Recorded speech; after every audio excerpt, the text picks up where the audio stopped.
Barhat Maria. I am privileged enough to be able to just facilitate these sessions, and we welcome you all from different time zones. Thank you, everybody, especially from the European and South African and African time zone who has logged in. Feel free to make your cups of coffee at this stage.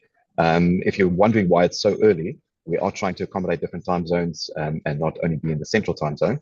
So we're hoping that there will be people from the eastern side of the world, Australia, New Zealand, China, all the eastern parts. If you are there, please let us know in the chat, because we are hoping that this time zone and this time suits you a little bit better. We are also recording these sessions. We haven't made them available yet, but we will be in communication on how to view them. We're just setting up a system so that everything is in place for when we upload them. So feel free, if you have to leave halfway through, then you are able to revisit these sessions at a later stage. But without further ado then, we welcome Dr. Julia Kukard for our second session today. Just a bit of a background on Julia. For the past 30 years, Julia has worked globally with multinationals, nationals, governments, and NGOs, with individuals and groups as a facilitator and a coach. Julia has written 3 books on leadership development, and a new book due for next year is a popular exploration of transformation. Julia uses her doctoral research on leadership stuckness to unlock individual, teams, and systems, and she coaches executives to develop a sustainability mindset. Julia also explores the future of our inner worlds, in particular our self, our capacity for relationships, and our source of meaning and direction in life. She will describe more of her research today, which demonstrates that these aspects, when fully engaged, create human and earth-centric transformation. As these components change and potentially atrophy, Julia leaves us with a question: what does this mean for our future capacity for transformation? Just before Julia starts, she might ask a few questions in between her presentation, but if she does not, please feel free to populate the chat with questions. And then as soon as she has finished, we will go into Q&A. And we're hoping to wrap this up within 60 minutes, latest at 9:15, so an hour and 15 minutes from now. Thank you so much, Julia, and please take the mic. Thanks, Birgit. Whoops, am I on? Yes, I'm on. Great. Good morning, good afternoon, good evening, wherever you are in the world. And thank you so much for coming. For us in Cape Town, it was fresh and early this morning. So thank you, South Africans and Namibians who got up early. So I have got quite detailed slides, and this is because I'm going to share them with you. You're welcome to them at any point. And I wanted to put enough detail inside the slides so that when you looked at them on your own, they were useful. Alrighty, let's have a look. Yeah, there we go. So here we are. Right. So I'm going to be having a look at the future of our inner worlds, and I'm going to use Peter van Straaten's paintings to illustrate this. He is from Muizenberg, Cape Town. Some of you might know him. Here we go. So I'm an existential psychotherapist and coach, and I put in there existential because it's a different kind of way of thinking about humans and human life. Very different from psychotherapists and coaches that we would usually find in South Africa, like Jungian or Freudian. So I've been researching stuckness and transformation for 10 years and have completed a deep prof in it, coaching, written some papers and some books. So I wanted to look at transformation in the future and how do we continue to do this in a human and earth-centric way. So my sort of fundamental theory is that to have human and earth-centric transformation, you need to have access to 4 levers: a relationship with context, our inner world, other people through relationship, and meaning. So if you have these 4 things in place, you're going to be able to work towards human and earth-centric transformation. If you don't, we could very well lose our capacity for this. So just to really set the scene here, sorry, I'm just moving myself around here. Basically, we haven't evolved in line with our context. I love this Edward Wilson comment that, you know, we've got Paleolithic emotions, medieval institutions, and godlike technology, and that this imbalance is going to land us up in a point of crisis. And then I always love the work of Ella El-Shamahi, who's a paleoanthropologist and evolutionary biologist. And she is really interesting because she researches why our particular hominid species survived. And what she found was that it wasn't because of our technology or our capacity for eating protein, but actually our capacity to connect that enabled us to band together and collect large amounts of information and produce specific contextual responses. This is what enabled our hominid species to survive. And I love to use this as a kind of a proxy for what's happening in the world at the moment. And I often say things like, tech won't save us, but relationships will. So we're in a particularly volatile place at the moment. And I was just watching the news this morning and seeing, Ebola and all the other new forms of pandemics and viruses coming through. So we are in a very volatile situation. And this forces us to adapt. But how can we make sure this adaptation process values humans and values the earth? So, a way to start is to look at how humans transform. And he has a really, really basic cycle of transformation. So, we carry on in life and we're sort of reasonably effective and we get on with life and we're able to feed and clothe and look after ourselves and get on in the world. But then the context changes. But now the thing with humans is they're not that quick to transform. And typically, we take a while to adapt our behaviors. And instead of adapting them, we might find that we actually sediment them, we concretize them and put them into place. With those kinds of sayings like, don't fix it if it ain't broke, or it seems to have worked up until now, so why don't I just keep doing the same thing? Anyway, behavior sediments, and then we get stuck. So getting stuck is the moment at which we really start to understand that we need to change. And humans have a remarkable ability to ignore the signals of stuckness, but also when they're connected to themselves in the context, you can see when you are getting stuck. So when you get stuck, then the solution is to go inwards and renew who you are. Renew who you are, how you relate to others, how you relate to your context, and what is meaningful for you in life. And so we're going to have a little bit of a deeper dive into that. This is just the basic cycle of transformation. So now this is an existential version of transformation. There are many. But what is really interesting is across the fields of learning and development and also psychology, there's a lot of similarity about moving through transformation requires a journey inwards. So here we go. There's 4 losses and 4 gains. So we in a space of fluidity, but then we get sedimented in behaviors and we don't have access to our full selves. We start to carry on doing the same behavior, even as the context changes, and this starts injuring our relationships. Once that happens, we're doing old behavior, our relationships are weakened, we're not responding to the context, things become less meaningful, and we get stuck. And to move back into fluidity, we have to reconnect, but to all of ourselves, all of our multiple selves. We have to reconnect with others. We have to find new versions of meaning.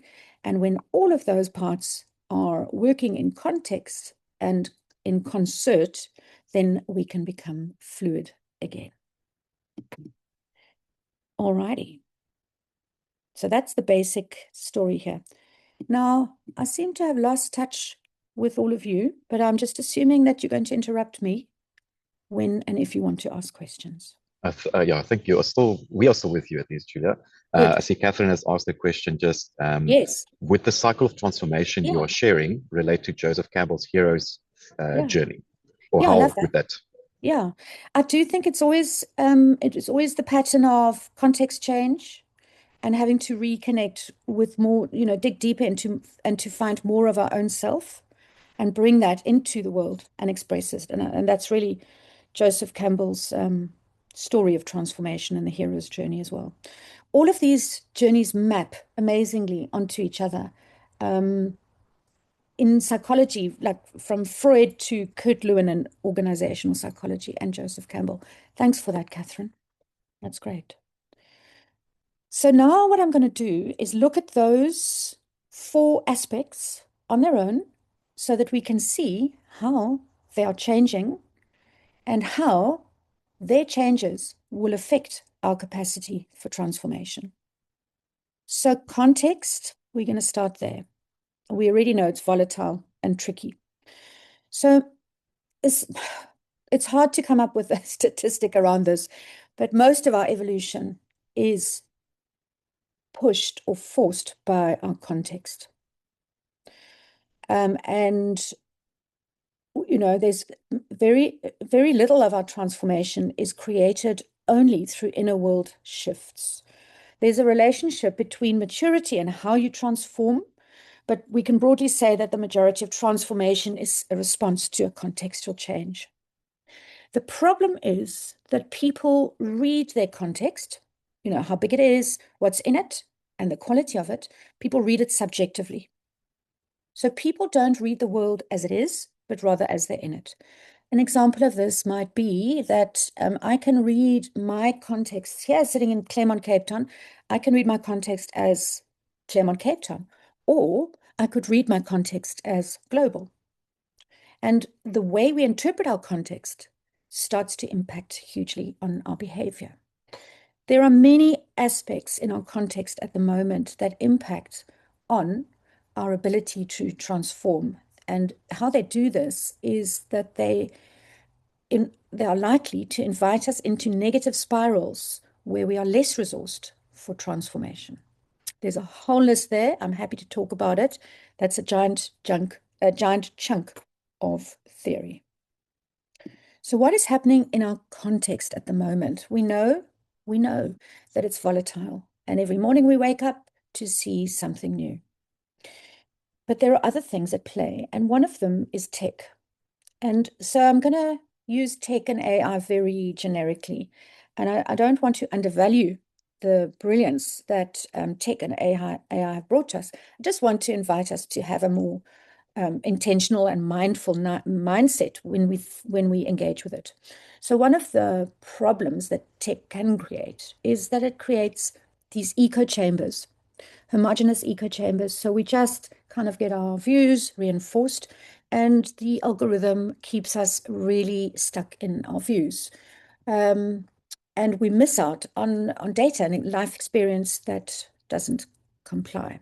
What is super interesting is the recent research on prompting, which shows how prompting itself, you know, the answer you get to prompting is an amplification of your prompt. So if you're paranoid in your prompt, it's going to get amplified in the response from, say, Chat GPT. So there are all of these homogeneous echo chambers that are created. The other thing that happens is that because most of the internet and Chat GPT answers come in at a certain level of maturity, and I'm bringing in this field of maturity research here, and I'm not going to give you the details, but basically, when people try and turn reality into toolboxes and simplify them down, then you know, that's the level of maturity for AI and tech. So it creates certainty where it doesn't exist, and it reduces complexity. So we're losing our capacity to engage or to read the environment. Part of this is about the dominance of linear scientific and empirical thinking, where critical data that doesn't have a numerical representation, where this critical data is ignored. And the bits that I'm particularly worried about are feelings and lived experiences, phenomenological data. Then there's something super interesting, which I've found really, you know, another glass ceiling. So what's happening as money moves into the hands of individuals, so profit is becoming individualized and losses are democratized and mopped up sometimes, often, by the state. And we see that greater economic inequality taking place. But what is super interesting about it is something that really is a no-brainer, but somehow I'd missed, which is that poorer people are more likely to have greater pressure on them to adapt because they can't use money, access to medical resources, transhumanism tools, places to avoid climate change and war. So they experience more pressure to adapt than wealthier people who can use the money to buttress them against these changes. And this is quite interesting. And I'm secretly hoping in my Marxist little frame of reference here that this loss of that the rich are going to become less adaptive. And perhaps this will impact their performance. But I know this is all just very foolish. But anyway, interesting. Very interesting.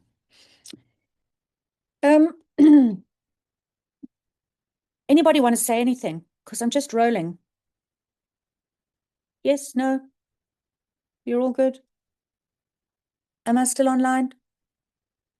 Yeah, no, you are definitely still online, Julia. At least Okay, me and good. you, but the rest are as Great. well. Okay, keep rolling. Thanks, Jacques. All righty.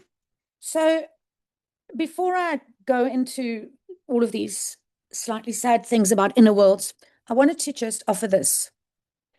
So you get two kinds of responses to context. You get post-traumatic growth and you get post-traumatic stress disorder. So growth is when it's difficult, but you've grown through the stressor.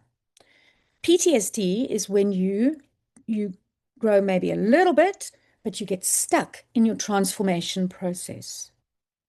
Now, you can have both together, bizarrely enough. But what is super interesting is that for the majority of people, they will get post-traumatic growth. So this tells us that we're actually incredibly well resourced for transformation and growth. It really is one of our superpowers, this capacity that even in great, great trauma, we can find growth. So I want you to bear that in mind, that we actually have this incredibly strong adaptive capacity. So let's have a look at our inner worlds. So our inner worlds includes our self, our sense of self, multiple identities, because we're never just one thing. It includes our wounds, our triggers, shadows, our brains, and our bodies. So what we want to support adaptation is many identities. So I'm a mother, I'm a driver of cars, I'm a swimmer in the sea, I'm a flower arranger. So now if one of those identities becomes now defunct, then I've got other ways to build my life. This is just a very basic idea. So the more identities we've got, the more capacity we can have to adapt and direct our life. When we have a very narrow sense of self, it becomes really difficult for us to adapt. You know, it's the old hammer story. If I only have a hammer, then I use a hammer on everything.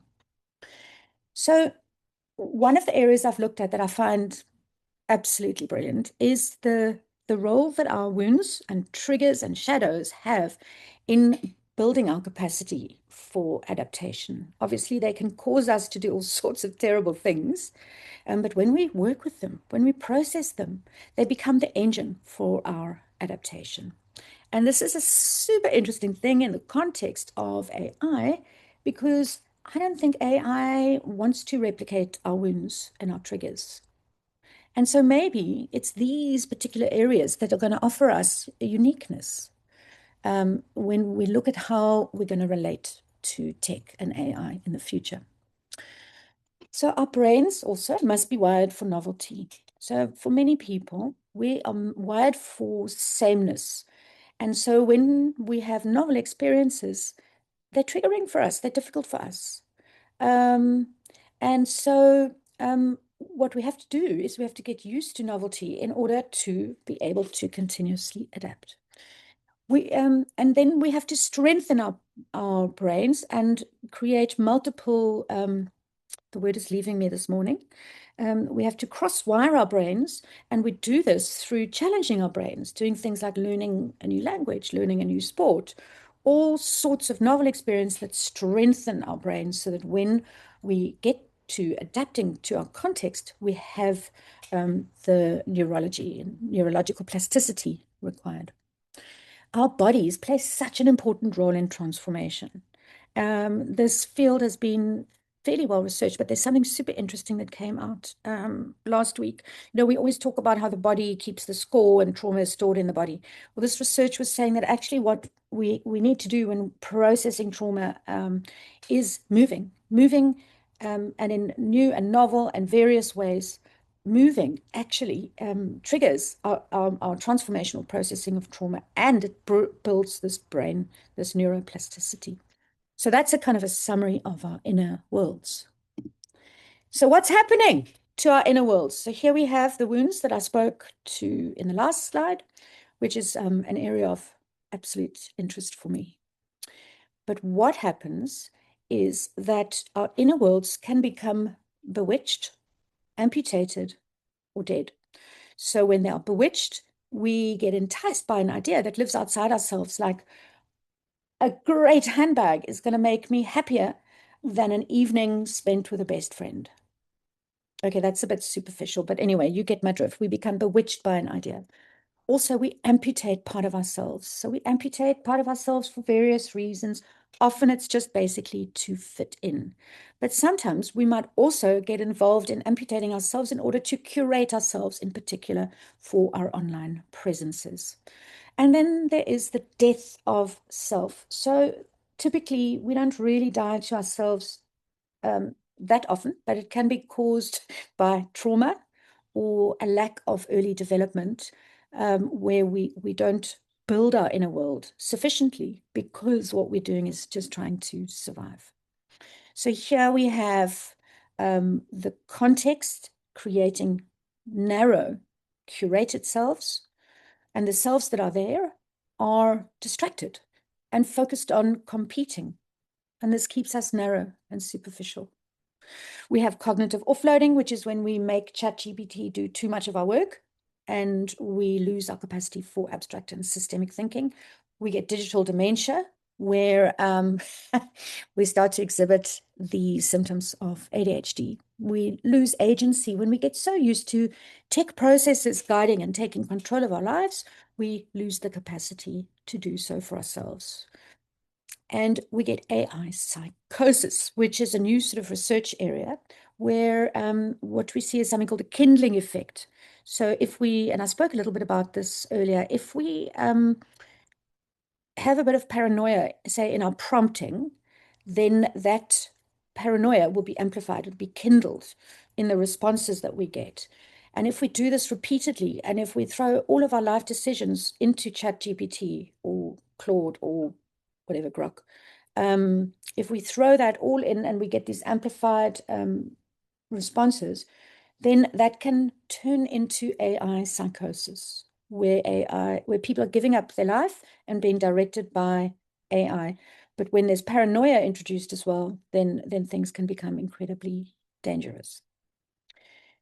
So something else that could be lost is idiosyncrasy. Now, I'm not using the term individualism because the way a lot of individualism appears in the world at the moment is quite homogenous. It's often around wounds or, yeah.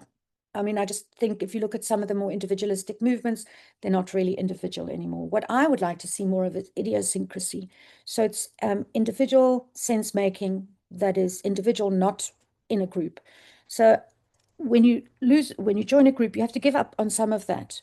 But when you join an internet space that's related to that, then there is some requirement around conformity that could result in a loss of idiosyncrasy. Now, this is bad news.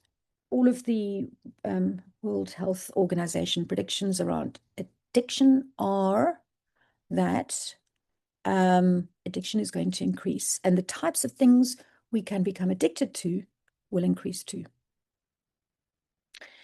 Over and under controlled bodies, which, we over control it, we make it run, do repetitive motions, even motions that injure it, or we don't relate to our world at all, our bodies at all, and we feed it terrible things and never exercise it.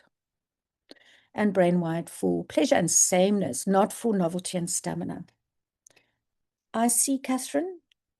Catherine, I want to respond to one of your questions. Oh, wait, hang on. Okay, good. I'm just looking at these questions. So, Catherine, broad self, yes. Yes, thank you for that comment about our hyper-specialized society. Absolutely. We need a broad self. And you know the story of AI and maturity and prompting. So I don't know if you are here today, Kirsten Garbini, but something we're exploring, which is that the effectiveness of one's prompting relies hugely on one's self-awareness and maturity. So, for example, how you ask the question, the context how you contextualize the prompt, that all comes out of your awareness about where you are and how you are in the world, and how big the context is that you see yourself in. So there, and maybe that's a conversation for another time, but absolutely, there's a difference between how mature people use AI, and how much agency they give AI and how much control they give AI versus less mature people who are more likely to land up in situations where AI is in control. So thank you for that, Catherine. That's lovely. So that's our inner world. Lots of changes happening. And yeah, lots of changes happening. I've probably given you more than a negative view. And let's see how humans respond to all of these changes, because it's not a fait accompli.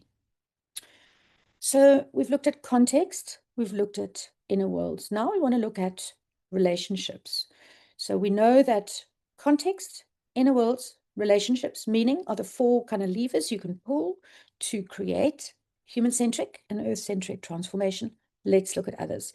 So others enable our survival. They humanize us, they help us grow. We have to have access to diverse relationships, and these relationships need to be engaged, which means we need to have relationships where we get feedback, where people can tell us difficult things that enable our growth, where there is a level of trust established over time. So when we have a lot of these, we can create hive minds and collective kind of greater good innovation. But there are a lot of things which are affecting our relationships. Objectification is one of the most significant. That basically means essentializing a person out into one of their characteristics. So, I mean, most of the literature here is on race and gender. So it would be seeing a person and just only seeing their womanhood and a particular version of that. This is a massive subject, which I don't necessarily want to open up here. But anyway, there we have it. Objectification, our attachment styles, how we connect to others, what the patterns are based on our learning around relationships early in life. Trauma, technology, addiction, migration, and grief. What is really interesting and a different kind of a view is that the world is so full of unexpressed grief, and it's often this that is blocking our capacity to transform through relationship. So when we don't have relationships that are diverse and engaged, we limit our capacity to transform. So lots of things affecting our relationship recipes and social norms, technology, social media, war, all sorts of things. What is also interesting is that the intersubjective space between people is becoming increasingly occupied by technology. So we're getting what they call synthetic intimacy and manipulated and monetized relationships, which I find interesting. I couldn't resist putting in that quote at the bottom there, which is our loneliness is someone else's revenue. I find that fascinating.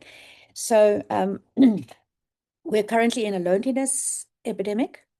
This was sort of researched and defined in 2005 by McNulty, who was the US Surgeon General, who said that isolation is more dangerous to you than smoking 14 cigarettes. So what's happened in this loneliness epidemic is that tech and other forms of relationship have come in and occupied the space where we might have had connections with human beings. So we have AI replacing relationships, and these relationships are much easier than real ones. You don't have to have any patience. You don't have to sit through terrible criticism. They're much easier, more seductive, and if they become a problem, you can always just get rid of them. They're becoming disposable.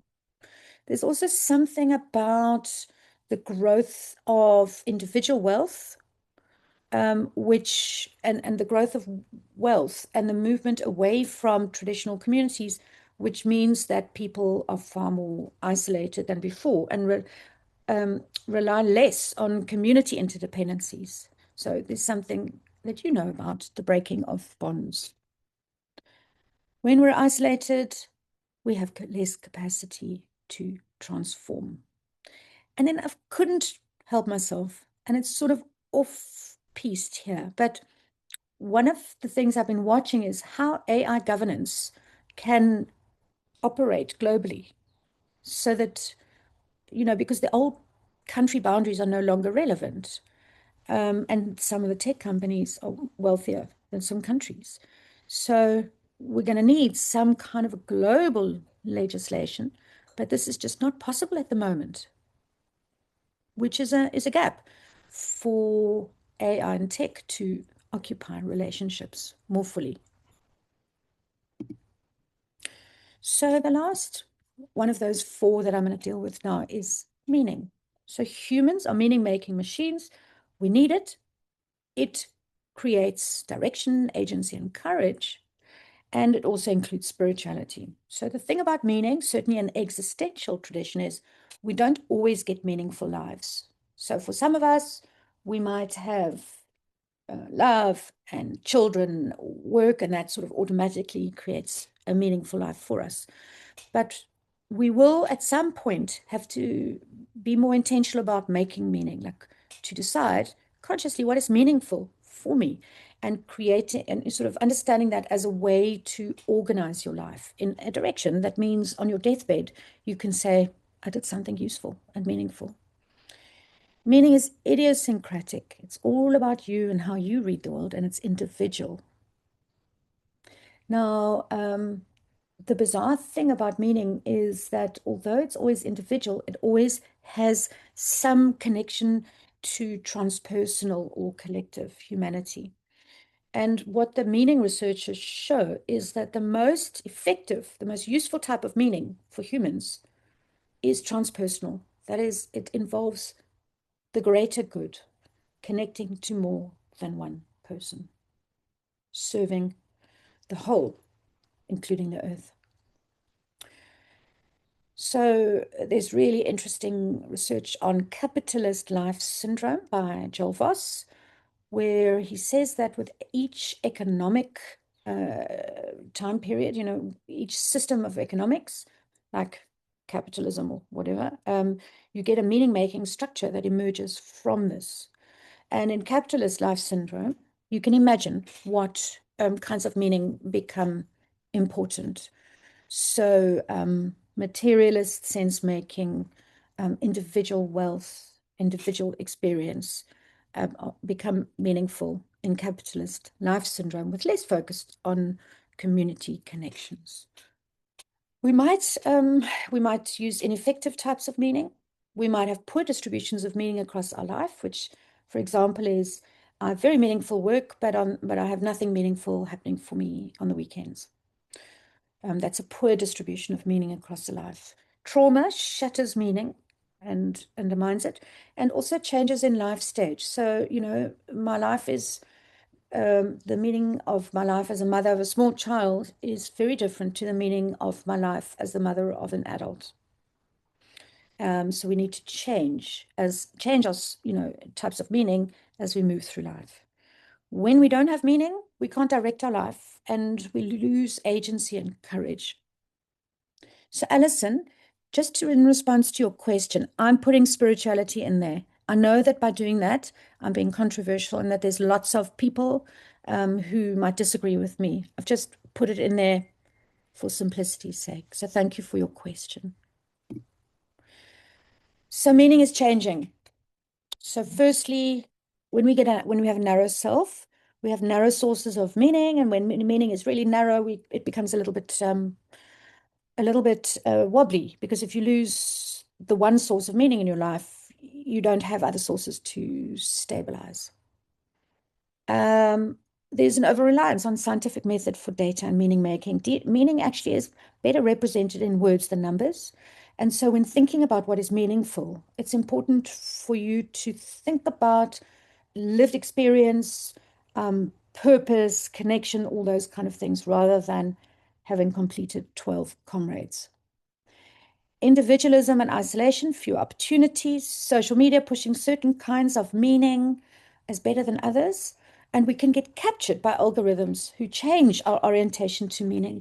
I love this area. It provides a lot of amusement for me. I wrote a book on transformation for coaches, and in it there's a case study of someone who was isolated during COVID and who basically got caught by an algorithm that led her away from her original position as a liberal thinking person. And slowly the algorithm moved her over to a narrow, conservative source of meaning. And in this case, it happened to be US based, so sort of more right than the Republicans, and led her to find meaning in different kinds of oppression. Interesting how algorithms can actually change a person's inner world. And then there's always the dopamine and the addiction.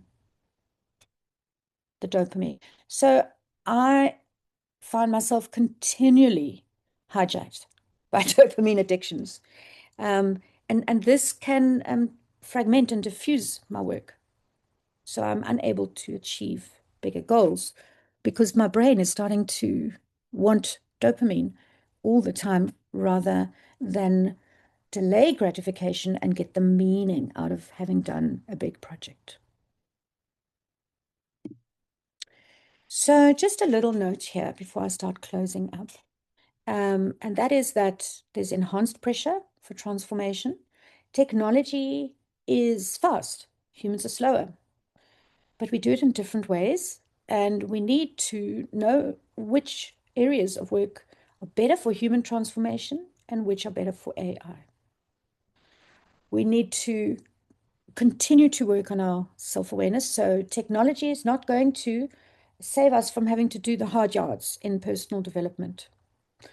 And we need to think more clearly about how to embed humanity and earth-centric thinking into technology. And to do that, we might have to look more fully at what mature humans look like and how we can embed that maturity in technology. Just a couple of things here. What must we protect? So here we have all of those things in a kind of a summary, but just on a personal level, I am holding on to my neurodiversity, my weirdness, my imperfection, my irrationality, and my wounds, because I think those are going to be the things that make me unique so that I can compete with AI, for want of a better way of explaining it. And to hold on to transformation concepts like meaning and ritual, ceremony, magic, alchemy, the more spiritual areas that AI doesn't go to, at least at the moment. So, what are you thinking and how are you thinking and what's happening with you guys?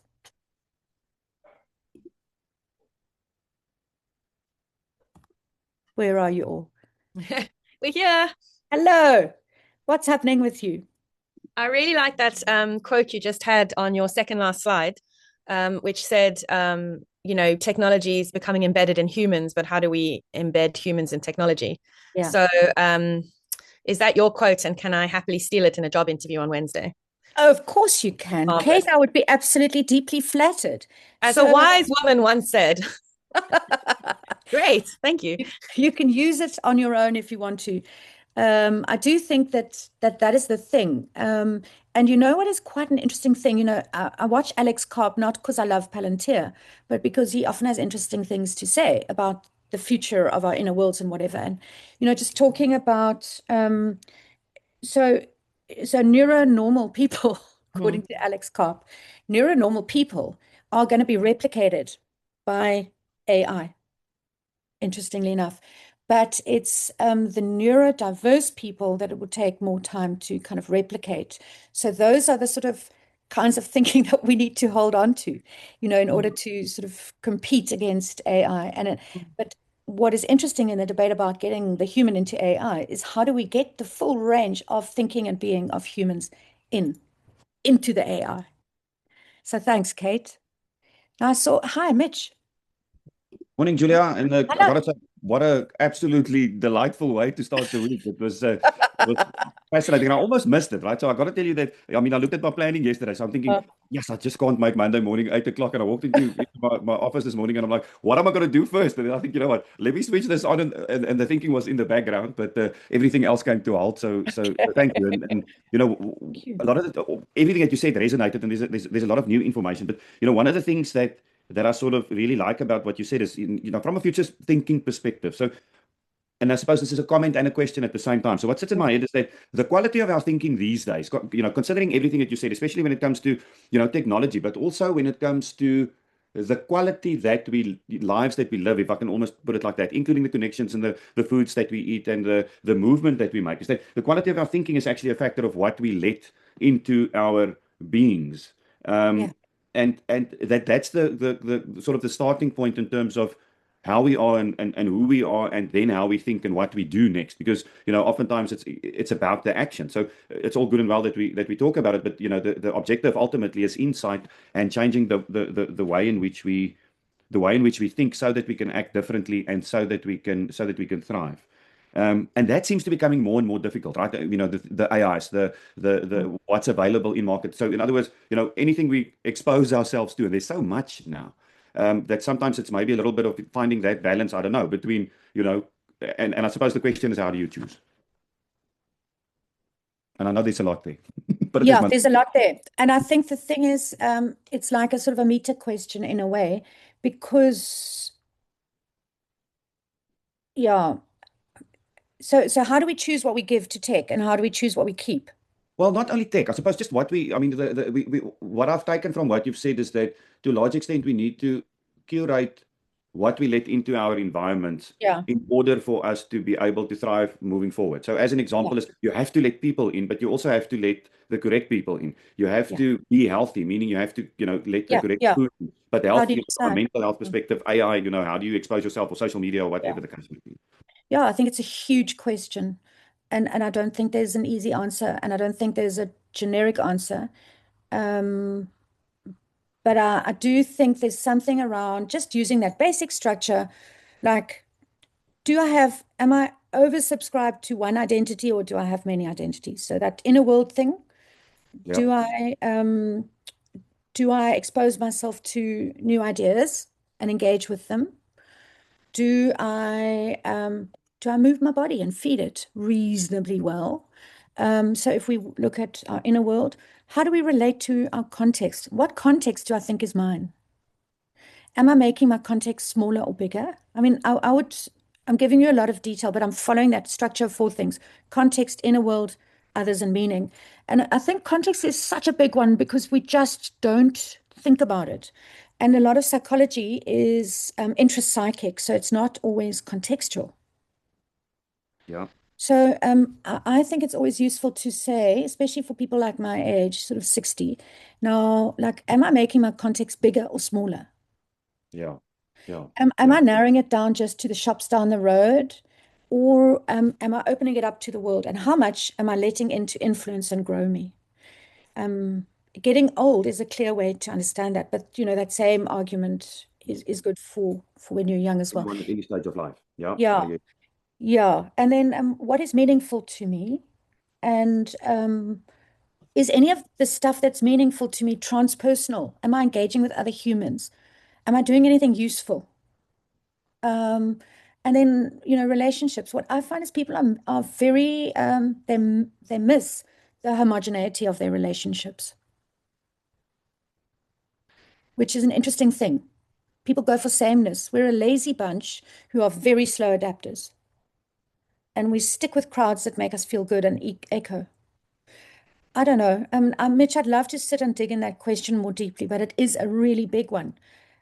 How do we, for me, I think it's really about how do I retain my humanity? How do I make sure that people engage with me as a human before a researcher, for example? Yeah. Yeah, and maybe it's about, first of all, the awareness to a large extent, which is a lot of what you've given us today, is being aware of what is it that I should nurture almost, and then, is whatever I let in supporting that or detracting or making that smaller. So yeah, thank you. Appreciate that. Yes, I'd love to sit and I would love to write many papers as an answer to your question. Cool. Thank you. Thanks, Julia. I see there's some questions flashing at me. Yeah, so Julia, one question that Ilse is asking is, she's saying, I'm wondering if more humans will turn toward inner worlds, toward meaning in the future coming toward us. We still seem to be the outliers. It's probably more a thought so that you can either resonate with or agree with. Ilse's spot on. And that's why this work really relates very strongly to the maturity research work, because in early stages of maturity, we're not very sure that we have inner worlds, because our inner worlds are dominated by the instructions on how to live by our society, and the processes we engage with as a result of tech. And so I'm just trying to hold myself back from making a sarky comment here, basically. So for some people, it is a surprise that they have inner worlds, especially people who grow up in sort of the scientific method and believe that they think objectively and that they are not overrun by emotions and feelings. Then it is a surprise to find out you have an inner world. And it's even more surprising to find out that it actually is in charge. So, yeah, I really like your position, Ilse, and that you also recognize Peter's beautiful paintings. All right, I think we've got time for maybe one more question. Yeah, Julia, there's so many comments on the sideline also just saying thank you so much for a wonderful session. I'll wrap it up after the next question, but it has really resonated with people. So yeah, just not so much questions as just confirmation of the work that you're doing. Yeah, I'm just if there's any more questions, then you're welcome just to raise your hand and ask Julia. Yeah.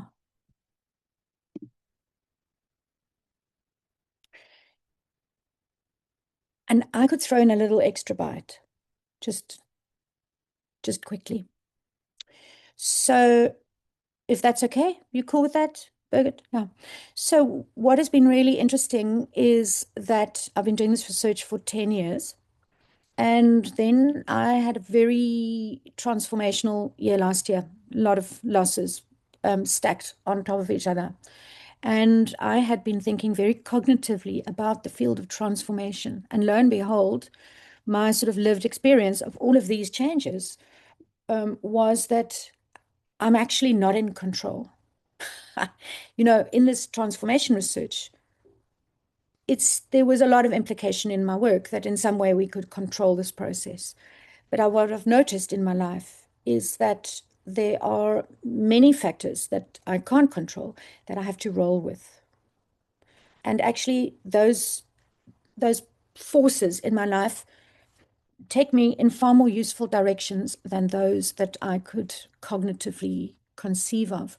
So there's another overlay that I'm sort of working on around transformation, and that is that there's two kinds of forces that come into play while we're going through transformation. The one is the profane levers, things we can control, like exercising, like exposing ourselves to people from different backgrounds, like trying challenging new tasks. And then there's sacred levers, forces that we have no control of, that seem to play a role in pushing our lives in a certain direction. And, I like that new distinction, because I don't like the idea that humans think they're in control. And I think the sooner we realize this, the better off we're going to be in the future. But we're very slow learners, and we're reluctant to take on views that differ from ourselves. So I just wanted to add that in at the end. Yeah, thank you so much, Julia. I think we'll wrap up for now. But can I please encourage everybody who would love to get in touch with Julia, just to get in touch with her on LinkedIn. Julia, I'm assuming you are on LinkedIn, great. And Julia is a conversationalist. She loves replying to people, getting in touch with people, and having these conversations with people.